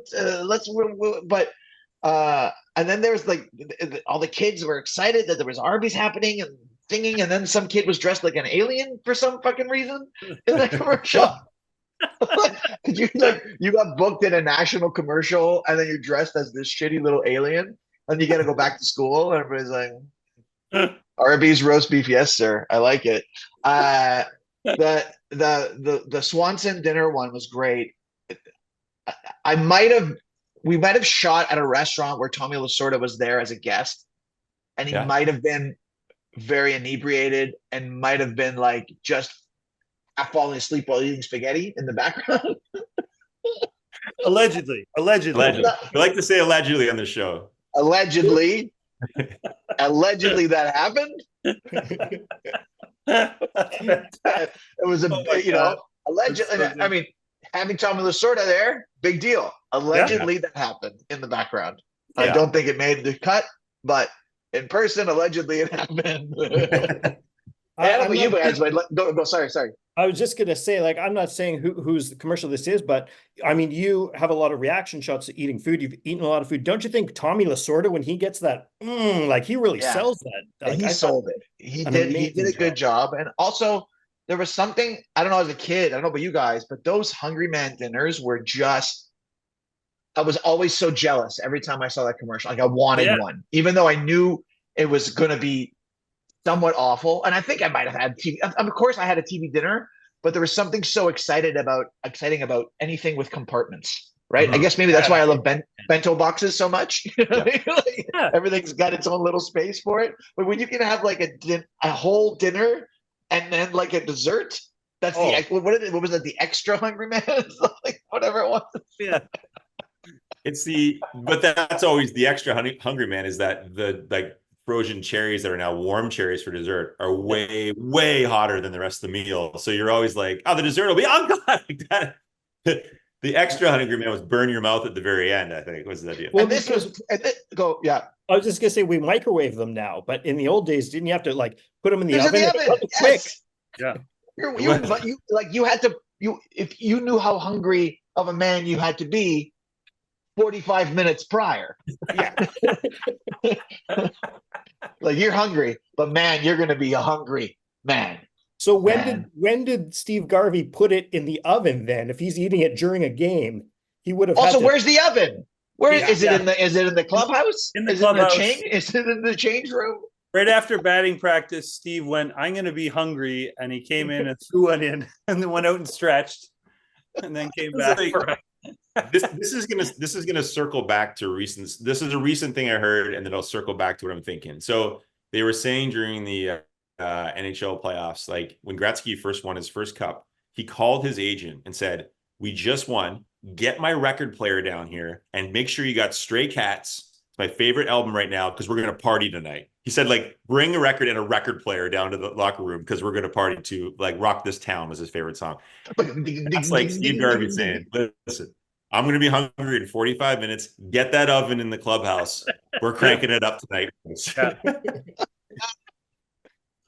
I got to heat it up first. So, guys, somebody tell the bat boy to call me when the oven's preheated. I'm going to come back in, put it in the oven, come back out, and then I'm not going to hear the alarm go off, the bell go off. So tell the bat boy to tell me. Right. I'm going to come back in. I'm going to check to see if the meat is okay. And then maybe it's got to go back in because every oven's different. And bring me that diabetes on a plate. Yeah. Not a microwave, an oven. Not a microwave, guys. Not a microwave. Microwave, yeah. You got to wheel it in. You got to wheel in that oven, get it hooked up. You have to really be be You do. Like, and know you're going to be hungry. Like you said, in 4 innings, I'm going to be hungry. So it's not now. All right, that covers off one real well. I think we've done okay, and then Reggie, the candy bar. Oh yeah, was just so that I don't think I've ever seen a more unappealing candy bar in my life. Because it wasn't a bar at all; it was a circle. Yeah, it looked more like a cookie of some sort. Yes, but I don't even think he liked it. From the look, you know how you said that Tommy had the great the bite and smile and the nod, and it's like this. He didn't have that. He did. He was like, "Where's the spit bucket? Where's the spit bucket?" I did have. I remember getting those Reggie bars somehow when I was a kid and being very excited and having the same facial reaction of like, "Oh, the idea of this is great, but it's actually not that good." I don't think so. I don't. And I guess like as kids, we're so excited that our celebrity, our sports hero kind of thing has that. They're like, "We're gonna get it. Let's go get it." If he can hit so well after eating one of those, then we're good. Reggie's not as trained an actor maybe than like Tommy Lasorda. Lasorda's sure. knows what it's all about. Reggie's in New York. He's like, get this fucking thing out of my face. But you know what? I kind of with my commercials when it comes to like sports endorsement commercials kind of stuff. I kind of like that non-slick vibe to it more than the really like rehearsed and they know what they're doing, they know where their eye line is and all that. It just Well, hell there's of a something segue. about that. Hell of a segue. Team 2 leads off with Roberto Alomar's McCain Punch commercial. That's the taste. We would just yell that at each other, like because it aired for years, that commercial. Yes. You know, Years. like if you as a Canadian actor had booked that commercial, it's like it was making you some bank for many years. That commercial. I love that you assume it's a union commercial. Yeah. I don't know. I mean, the Alomar You choice, and nothing about that thing's genuine. It's those people all made $75, and that's it. That's it. One time shoot, and that's all. That's it. when I look at that commercial, I admire the over the shoulder, like when Alomar's like over the shoulders look great. He got to show on his back, but he's got Alomar on his back, and then the look back is look back. Okay, so when you look back, eyeball the camera. Yeah. Say catch the taste. catch the taste. Look back. No, cut. Let's just do over time. Look back over the shoulder. Little sparkle in your eye. Catch the taste. Catch the taste. Okay. So yeah, I mean, again, that's a nostalgic, and I remember just that catchphrase. I could not have told you any more about that commercial. I just remember Roberto Alomar and catch the taste. That's it. I knew there was a glove involved. I knew some sort of juice thing would have caught it, but I didn't know the behind the look. I didn't know the little kid kind of like matching Alomar's stance and stuff like that. But oh my god, just catch the taste. And sometimes me and my cousins, we'd be sitting quietly watching TV for hours, and then one of us would just go catch the taste, and that's it. And then we just giggle for hours like idiots, just idiots. That was fun. That was good. I like that. That's what great art does, isn't it? I know. I remember the follow-up was Roberto, why do you like that? Why do you like the McCain so much? He's the one with the punch. Oh, that's right. And the one with the punch was not quite as good as Catch the Taste, but there was still something there. It was just not quite as good. That's a good sequel, pretty good for like. Yeah. Clearly, it was. Oh my god! Clearly. Yeah. Well, speaking of great actors, we have the Ben Johnson Cheetah commercial with Frank D'Angelo. Kind of unbelievable it ever happened, but yeah, it is. It is so cringy. It's just it's that embarrassment by like osmosis kind of stuff. By just like you watch something that you shouldn't have watched. Talk about amateur everything, right? But the way Ben Johnson says it, and then it's almost like splits the cameras and doesn't know which one, and it's just looking dead center between the two. That's it. I cheat all the time, and then all the time. Oh. And D'Angelo, that guy. Did you ever go on his show? Frank D'Angelo show? Yeah, did you ever go on Frank D'Angelo's show? Are you talking about the Frank D'Angelo show? No, you never made it. I never made it. I think when you mentioned Ron Sparks, I think Ron Sparks was on it and he did some stand-up on it, or he might have been writing on it or something like that. He was talking about it. But I don't know. That man had a lot of money to blow because he had a TV show, he had an album out, he had this drink stuff. There's a lot of stuff. He had his hands in a lot of different pies. Yes, he did. And the movies are like Sicilian Vampire. I remember that was one I watched. Yeah. Oh my god, insanely bad. But he had all these actors on it. Like he got James Caan to come up and do a bunch of movies, and Robert Loggia is in one, and that's Sicilian Vampire. He's in that one for sure. And a bunch of them actually. And I remember they turned into vampires because they were playing poker late at night, and one of the guys brought in a case of bananas from like some South American country, and the bat flew out of the bananas and bit the guy in the neck. He bit Frank in the neck, and it turned him into a vampire. Listen, I know that when I'm playing poker in an illegal poker room, and it's like 2:00 in the morning, had a couple of drinks. I'm stuck like $500-600. The one thing I want is a banana. Yeah. It's what I need. Yeah. I need a banana just to kind of get me back into it. You need a little. Yeah. I worked a little bit with the Tampa Bay Lightning recently, and Phil Esposito is their guy, right? Phil comes to Yeah. everything. Phil was in a bunch of his movies. Frank gets Phil Esposito to do these little cameos. Yeah. And I said to Phil, Phil, you were such a great player. You came to Second City once. You were such a great guy to come there and all this stuff. And he says, "Do you know Frank D'Angelo? He's a Toronto guy, right?" I said, "Yeah, I know who that guy is." He goes, "You ever see any of his movies?" I said, "Yeah, I saw you in them." He's like, "What a piece of shit. The movies are terrible. He's a good guy, but those movies are bad. I never know. They're bad." I'm like, "I know, Phil." But that's what we wanted to talk about. How bad the movies are. How bad the movies are. That's very Like, funny. Frank's a great guy. The movies are shit. But he gets me. Movies not so good. But obviously, these guys are getting paid. So, Yeah. All the bananas I want to eat. Those bananas were real bananas. Just want you to know. We could eat those bananas on set. The bat wasn't real, but the bananas were real. That was fake. That was definitely fake. Yeah.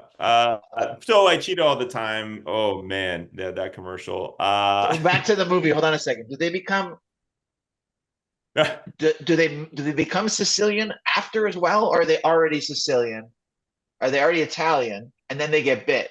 You know what I mean? It's like, yeah, I think ultimately they were already Sicilians. okay, I think they were already there.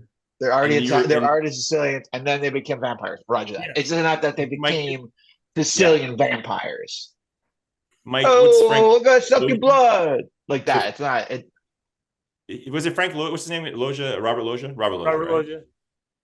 He was the OG vampire, I seem to think. So he might have been like the Sicilian guy who started all this stuff. Sure, But sure. he was like, yeah, he was the guy that started the vampires with all these guys, I guess. Yeah.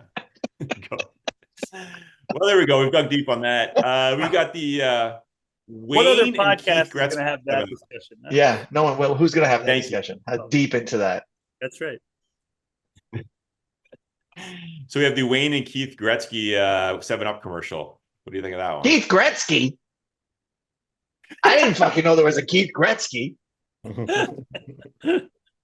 I looked like he didn't. He never played. He never played the NHL. They said they did like he was on the Sabres and tried out a couple of times, but never made it to the NHL. Keith And in that commercial, Gretzky, he's like wearing a Brantford jersey in that commercial. yeah. I like, but fucking Gretzky's hair in that commercial. My God. Yeah. Like that was beautiful. Like he is in his prime, right? In that commercial. Like that looked good. He looked good in that commercial. That is, get me that record down here. Stray Cats rock this town. I'm making a 7-Up commercial. Let's go. The fact that that's his go-to. We just won the Stanley Cup. We're gonna party. Stray Cats. Yeah. I need to hear some rockabilly because that's gonna get me through the night right now. Right now. Does anybody have a stand-up bass? Because I'm into this. And check on the Hungry Man dinner because I put it in the second period. I knew I'd be starving after I won the cup. so hungry, guys. You know how many assists I had? What was this next one? What was Daryl Sittler and Norm Allman. This is the Weetabix commercial. That was, as you talk about famous parodies, this is the SCTV parody with Guy Lafleur and Sittler. But the original, I never knew that. I never knew the original existed. I only knew the parody. Yeah. And talk about no TV skills or training before to get on it for a commercial. Yellow shirts, so weird. Just so I'd love to have some. And then it was like flavored with malt. That's what the selling point was. It was flavored with malt. And kind of, why are they in separate places? Like they have a split screen.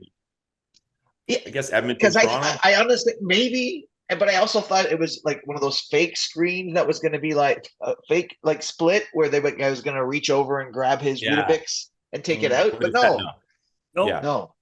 Maybe they just didn't want to be in the same place at the same time. Like we can't be seen together. but flavored with malt. That's what they had to hit it. And even in the parody, I think he mentioned something about malt stuff in it as well. I'm just like, Yeah. and the parody is so good. Just seeing John Candy as Daryl Sittler. And the misspelling of their names in the bottom. Guy is G-U-I, and like Sittler has 3 R's at the end. Like there's no reason. There's no reason. Well, it's to prove it's a parody. It's not really you guys, right? Thank you. Yeah, that's it. That's it. I also notice how quickly Sittler, when he's doing the voiceover, says Weetabix. It's Weetabix. Weetabix. Weetabix. And they clearly were like, Daryl, no, Weetabix. Weetabix. It's like, fuck it. We just got to do that. Have any of you ever had Weetabix? No. Nope. I wasn't sure. What were the because there was other versions, like there was obviously like a mini wheats, but there was also like another cheaper version. Well, there was mini wheats, but then there is the Weetabix the mini wheats? Is it the same brand or is it whatever? Yes, I know it's the big thing, but is it? It didn't look as I don't know, not flaky. That's not the word. Like airy. That looked like a puck, the one that they were eating in the thing. Yeah, like the mini wheats were the. Yes, exactly. It looked like a hash brown. Exactly. Yeah. I mean, for me growing up, it was whatever was the cheap version of the thing everyone liked was what we got. So we probably got some no-name version of Weetabix. I don't know, but it was something like that. Because sometimes my mom would put it like boil water on it and then drain the water, then put the milk on it. Yeah, you had to soften it up because it was. God. It was like a Brillo pad. It was rough. You had to. Your teeth were still baby teeth. They're still baby teeth, right? You couldn't rip through that. You had to kind of soften it up, man. Were you guys allowed sugary cereals growing up? Yeah, my mom would buy 1 box of the sugary stuff and 1 box of the healthy stuff, and we had to finish both before we got any more. Okay. My brothers and I would immediately demolish the Fruit Loops box in like an hour. And then the Shreddies would sit for like 2 weeks while we sort of choked it back before we finally got them. That was the trade-off. I love, man. I would crush some Captain Crunch right now. I would just, but you have to watch. You have to careful the amount of time it soaks, or else it'll rip the top of your mouth.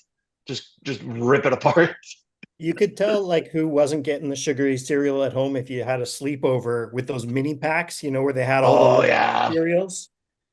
Yeah. Some kids were just going straight for the sugary ones, Oh yeah. That was also the best part almost of going to any cottage or anything like that. That you would have those little packages and you would cut them and open them up and then pour the milk inside.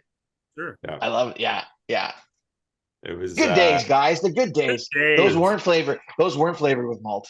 No. And I don't know if you could do that with the Weetabix. Like, wouldn't it just take the entire box and it would not. You just eat the box. The box had more flavor. Leave the Weetabix, eat the box. You guys are good.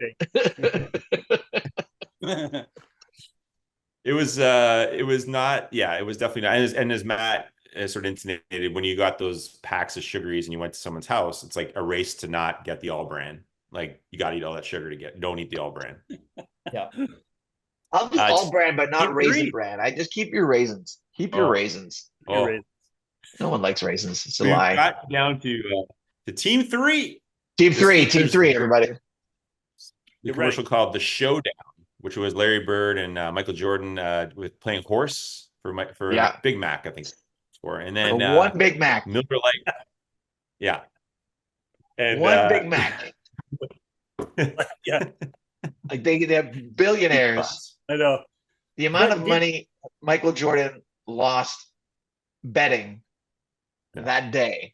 Yeah. He could have bought many Big Macs. Buy another Big Mac. Buy 2 Big Macs. Come on. I think part of the bet was that the other guy had to watch him eat it, wasn't it? And so which that does kind of up the stakes, right? Because there's sort of an insult. There's a pride factor. Yeah. I like the idea of Jordan coming into work with like a bag of McDonald's too. Like Larry's like, "Hey, what do you got there?" Yeah, just getting in my Big Mac and fries before my workout, as I so often do. I'm the world's greatest athlete at the time, but don't you know? Don't you know? Yeah. Man. I would say, to build on Matt's point, that I feel like Larry Bird's a super gross eater, and so it'd be harder for Jordan to watch Larry eat than for Jordan to watch. You know what I mean? Like Jordan eating would be kind of clean and proper, but I think Larry Bird would hog down on that Big Mac, and Jordan would be like, oh, Or hard to like watch. the dad Larry at the Bird- barbecue's got like chicken on the side of the face somehow just sitting there, and you're like, how does that not fall off? It just stuck there, grease. Yeah. He'll be Yeah, eating I a think- Big Mac like he's boxing somebody out. Like that's you know what I mean? Like Allegedly. elbow up, just like Allegedly, Larry Bird is a gross eater. I'm sorry, our lawyers just said I had to say allegedly. Sorry, Allegedly. allegedly, Jordan was gambling. Allegedly. Allegedly. Thank you. But Speaking not of, wait. Oh, Speaking just while we're on the McDonald's, this is something that's Sure. come up throughout this podcast, John. We got to ask you because we brought up McDonald's. Do you have a favorite McNugget dipping sauce as a food man? Oh, it's got. I mean, the sweet and sour, the plum, There you whatever go. Okay. you're calling Yeah. it there. You know what I mean? Like Exactly. that's Makes it for good. sure. Perfect. That's Okay, a for we sure. move on. Yeah. I mean, they've got. I just saw a commercial today that they're calling retro flavors back or something Yeah. like that. Yeah. But it's like, was creamy Parmesan was a retro flavor? I don't think so. No. I think you're lying to Thank you. us. there's a really good chance that creamy Parmesan was a flavor that didn't sell, and we're just getting Back. exactly the We're getting it now. We're that. getting it now. They It still got it. Found the warehouse. Been in the Yeah. storage shed for a long time. was right next to the Sicilian vampire bananas. Right next door. You were gonna get something's gonna get bit. I'm telling you right Someone now. bought it on a storage locker show, and we're seeing it now. This Okay, what's goes- the next commercial here? Okay, this goes to the Watt family backyard bickering. They called it. This is what this ad was all about. What do you think of that one, Doc? Again, too slick. Like, is that too slick? You know what I mean? Like, give me. They all look like they had good media training. All of these Watts kids. You know what I mean? So just like, I didn't get it. Yeah, that's just me. It wouldn't have made me go get a BLT sub. That's all I'm saying. Even though I'll still go get one, but it's not that wouldn't have never made me go, oh, I gotta go get one now. Fair enough. Who are they? Also, what sport do they play? I don't fucking know. They're football players. Okay, that's why I have no. NFL football players, yeah, defensive. Well, you don't necessarily have to know all of the characters in this one, but there's the Miller Lite campaign. This is the bowling tournament one we submitted to you for your judgment. But the Mike was sort of encompassing. Sorry, I gave it a guy, but it is Miller Lite. Miller Lite is all encompassing. It's like all the Miller Lights, the Billy Martin ones, the ones we grew up with. Tastes great, less filling, basically. Spectacular ad. Again, could I have guessed who 99% of those people were? Nope. Still very funny, very silly. And just, I remember when the special guest pops out at the end, that cameo, Rodney Dangerfield comes out with his big eyes and his, what are you doing? What are you doing? Rodney. So that is just worth it. You know what I mean?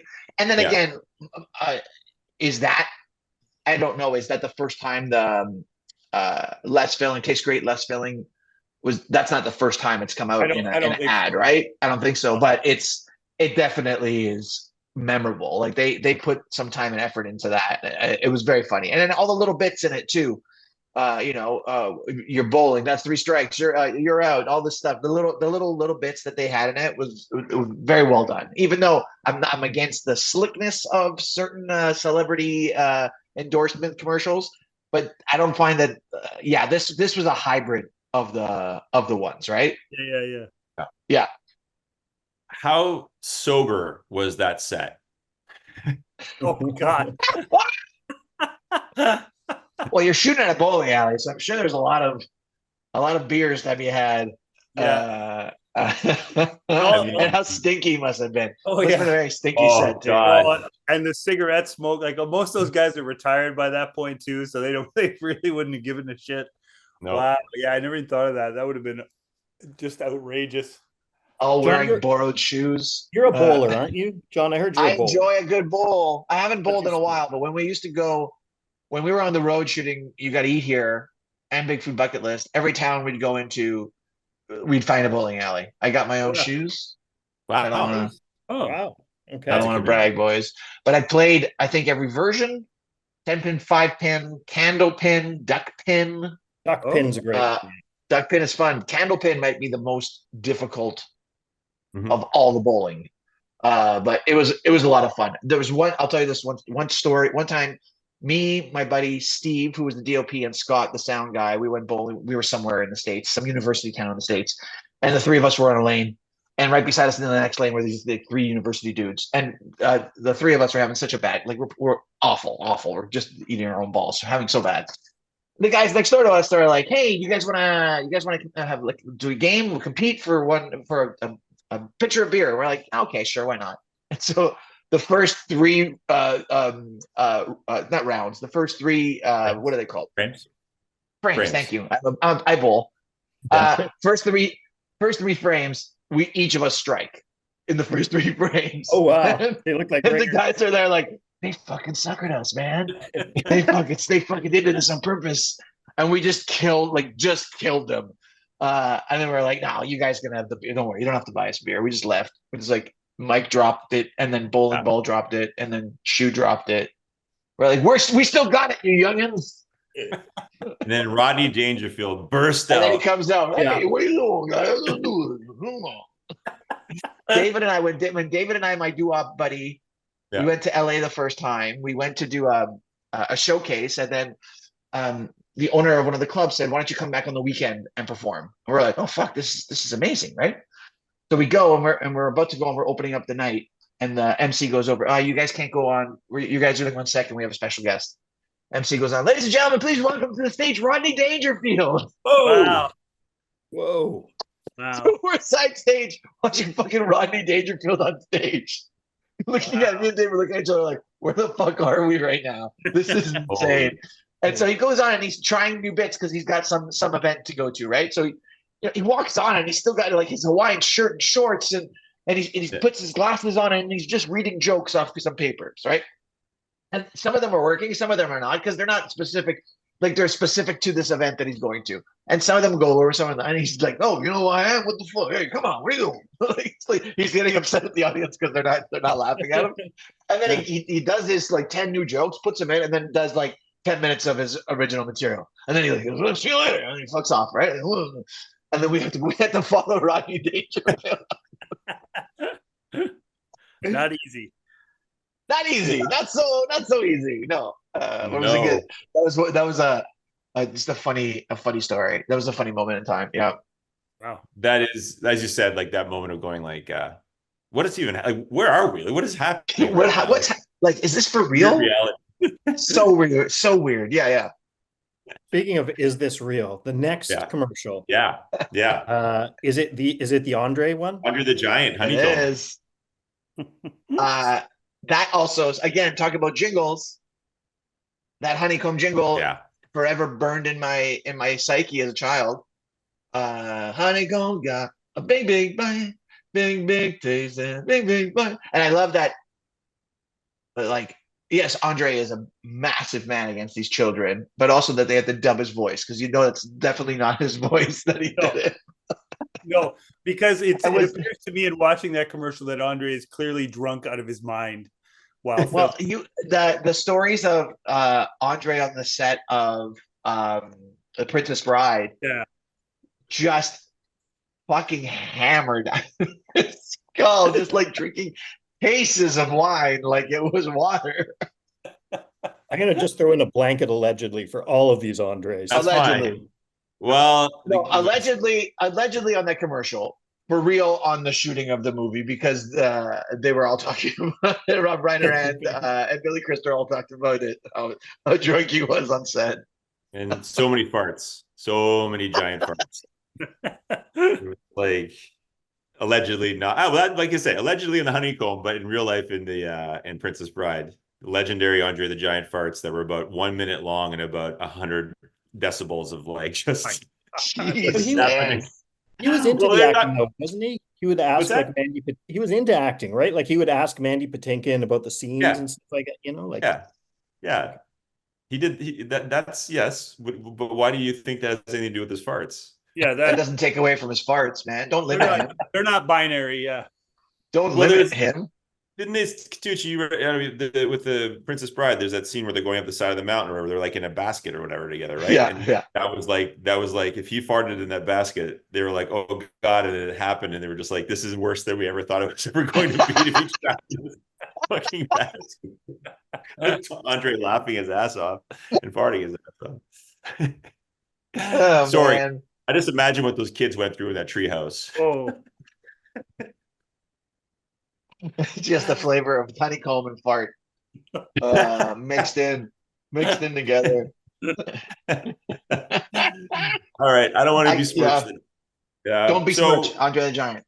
don't besmirch Andre the Dead Giant. So this is now the point. Is there any commercials that you remember that we missed, just in case we move into before we get to our judgment? I don't think so. I think when that the one that it was always in my head was that McCain's Roberto Alomar commercial. That was the one commercial I was going to say. I hope that commercial is in one of the teams, because that's one of the ones again that was burned into my brain as a child. Again, did we buy McCain frozen juice drinks? No, but just gets the taste. We were a Tang family growing up. I don't know why, and then we switched to Crystal Light because they wanted my mom and my aunts were watching their sugar intake. So we always had some sort of sugary water mix powder drink in the house. Always. And Tang was it. Tang was the juice of the astronauts, wasn't it? Didn't they bring it? Didn't they go to space? that's right. Yeah. They went to space with Tang and they rotted their teeth out. But that is kind of true. There was like that powdery drink family, or the frozen, like McCain thing family. Yeah. We definitely were the powdery, but there were definitely families that they'd slide that thing out and it would go in the water and they'd mix it all up. Oh yeah, I mean, I think special occasions we had the frozen lemonade. That was a special occasion thing. Such a special occasion. Okay, well, if you didn't miss, so of the three teams, I can't remember. Okay, I have the three teams now. So I can run them through if you want. No, I think I've got. I mean, do you want to run? Why don't you run them through, and then I'll give a final. Team one was Mean Joe Green Coke, the Reggie Jackson chocolate bar, candy bar, Bucky Dent's Arby's, Steve Garvey from the sort of Swansons.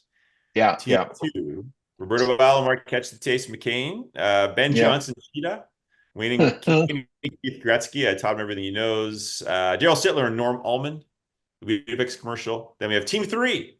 That's the Showdown with Larry Bird and Michael Jordan for the Big Mac, McDonald's. Yeah. The Watt family backyard bickering, the Miller Lite commercial, the bowling, and of course, figured out, finalize it all. It's all Andre the Giant's honeycomb commercial. Those are team three. Well, listen, I thought you all came in really strong. Not all of them. Not each team came in with some killer commercials, and I think I'm thinking that each team came in with three solid ones and then one kind of dud. Now, it's not you guys per se. I just think it's the nature of the game and the sport that we're playing. Sure. But I think one team stood out more than others, gave it their 110%, came in, thought about what they were going to present, because it's about the whole vision of what a good commercial, good sport endorsement should be. And I'm going to give it to Team One gets it. Team One gets it. Team One gets it. What the fuck? Who is Team Who One? had Team One? Who had Team One? What do you mean who's team one? It's you, Dink. Is that me? Oh, that's me. It's the one without the taste. Dink. You dink. Alice, I like separate. I think the only. Yeah. Like I think the Arby's jingle, Arby's roast beef, yes sir, might have been the jingle of the century. It's just so wonderful and so awful and awkward. I love that. I love any commercial that's got a little bit of awkwardness to it, and not even built into the vibe of it. You know what I mean? Like it's just awkward because it's awkward. Yeah, not intentional. Not Just is. intentional. Not intentional. Just is. But I thought the other. I think boys, the other teams. Don't even bother. Don't even bother, John. Don't try to You get should be stuff proud. now. You should be proud. Let's bring it in. Let's bring it in, boys. No. Okay. Get it. I'm out. I hate this show. Wow. Holy shit. Listen, I think you guys all tried your hardest, and I think sometimes you just come up a little short. That's all right. That's all right. Next time, it's going to be really good. I trust you.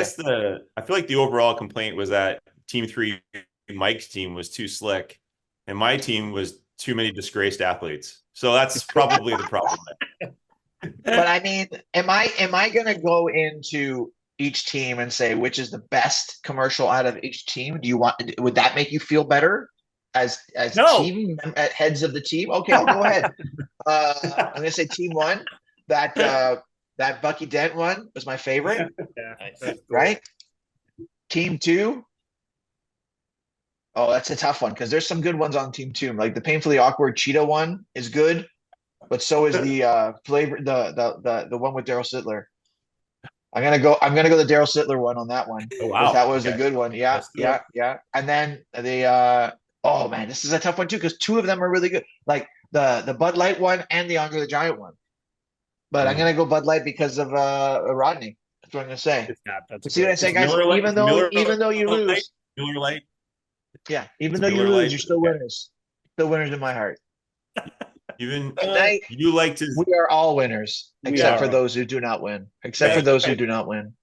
To be very clear, you liked his Miller Lite commercial so much he called it the Bud Light commercial. That's how much. Oh, did I? Is that how good it was? Oh man, I'm so sorry. Like it. I'm an awful person. Oh, I didn't like it. It was awful. Mike has already stated he hates the show, and then you shove that in his face. Guys, we have to have a little chat after John hangs up. Oh no, guys, no! What are you doing? Didn't like the polish of the Watt boys. I should tell you, John, I did say they all played NFL football. I said they all played defense. I keep forgetting Derek Watt, actually a fullback. You guys remember that? You know what? No, fuck this. Yeah. Fuck this noise. Look, you already lost, Matt. Why do you have to pile on? It would have made a difference. Honestly, it would have made a difference. That could have won. That could have changed my whole.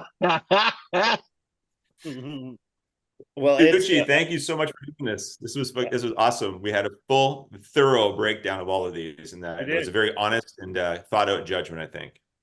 Thank you very much for having me. If any more really good ads come your way, please send them my way, please. And my dog is barking. Totally fair. Okay, thanks, Catucci. Continue. Thanks, guys. Get that veal out there. Get that veal going. Veal. Thanks, John. Okay, that was a fun draft. That's a good draft. That's a good draft. That's a good draft because win or lose, you had a good time. Frank? Yeah. Sorry you couldn't be on the call. That's okay. Frank, I just want to try that Schaefer beer. We do. Yeah. Frank, we never got your dipping sauce. What's your McNugget dipping sauce? I don't have one. Okay. I don't order nuggets. I don't go there. Thanks for playing. Frank, get in the car. We're going to get you some nuggets. And you're going to get 3 different sauces, and you can decide which one you like the most. Okay. Frank, you don't eat chicken nuggets? Nope. Never had one. Okay. That's a reverse. Never had one. Oh, reverse endorsement. Episode. All right. Never had a nugget. Okay.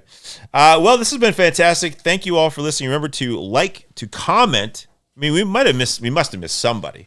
Tell us on the Instagram, who do we miss? Who are those athletes that endorsed a product, food or drink, that we think we missed?